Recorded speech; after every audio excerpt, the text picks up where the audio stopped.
we will be giving you an orientation on the research management guidelines. This orientation will be focused on the Basic Education Research Fund. We start by saying that the Basic Education Research Fund is output-based. It means that you will be given the fund, or the fund will be downloaded to your account, to the account of the researchers or the authors, once there is a submission of the required documents and other relative deliverables. For studies in the regional scope or in the division scope, the fund will be released in 3 tranches. The first tranche is the 40% of the approved fund or the mobilization fund, and here are the required deliverables and other documents for this first tranche, which is 40% of the approved budget. The authors or the researchers will be required to submit the inception report or the work plan, the data collection instruments, the certificate of acceptance of the proposal, and a copy of the memorandum of agreement. The second tranche is another 40% for regional or division scope researches. For this tranche, here are the required deliverables: the data collection activities, initial data analysis, certificate of acceptance, and the copy of the memorandum of agreement. And the last tranche is 20% of the approved budget. The deliverables are 1. Final report, 2. Certificate of acceptance from the national or regional research committees, and 3. The copy of the memorandum of agreement. For action researches or classroom-based researches, it will be released or downloaded in 2 tranches. The first tranche is 80% of the approved budget, and the required documents are the following: the work plan, the certificate of acceptance, and the copy of the memorandum of agreement. The last tranche is 20% with the following deliverables: the final report, the certificate of acceptance from the national or regional research committees, and the copy of the memorandum of agreement. Tranches only apply for proposals costing 5,000 pesos and above. The approved full amount will be released to the grantee upon submission of the work plan and the memorandum of agreement. Let us go back to the previous slide. This one. The policy does not have provisions on liquidation. So how can we track liquidation documentation? The Basic Education Research Fund is output-based, as mentioned earlier.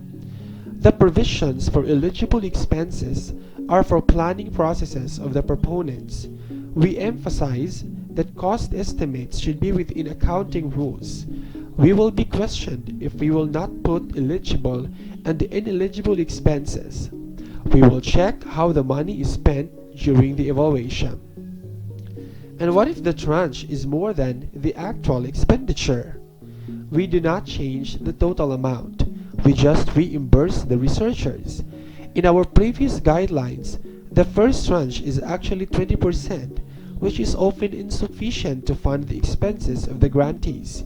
Hence, we increased it to 40%. Now, do we have templates for cost estimates and work plan? None. The work plan is only a Gantt chart detailing the activities in the implementation of the research. On the other hand, the cost estimates enumerate the proposed items and their corresponding costs which are necessary to conduct the research. However, it is imperative, or it is the prerogative of the regional office or the division office if they want to come up with templates for these. Should action research be restricted for teachers? Under the research management guidelines, offices may conduct action research. In light of the implementation of the rationalization plan, we thought that offices might need to conduct action research in order to assess their functions and systems. The matter of credit for action research towards hiring and promotion is something that we are aware of and will be brought up with the Bureau of Human Resource Organization and Development. So again, we reiterate that the tranches only apply for proposals costing 5,000 pesos and above, and the approved full amount will be released to the grantee upon submission of the work plan and the memorandum of agreement.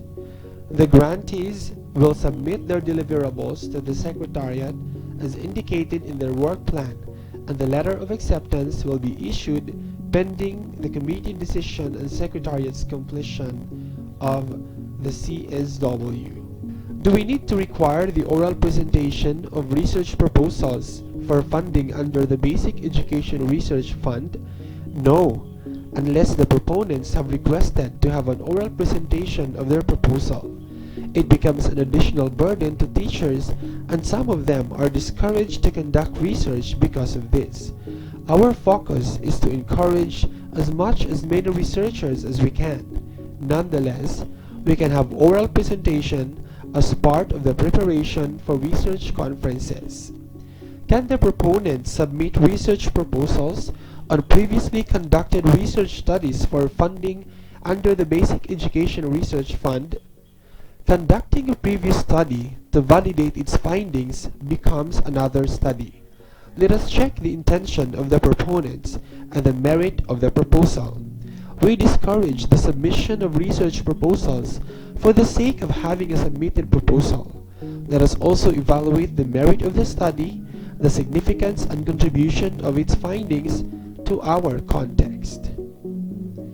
That would be all on the Basic Education Research Fund as part of the Research Management Guidelines of the Department of Education. Have a productive day ahead.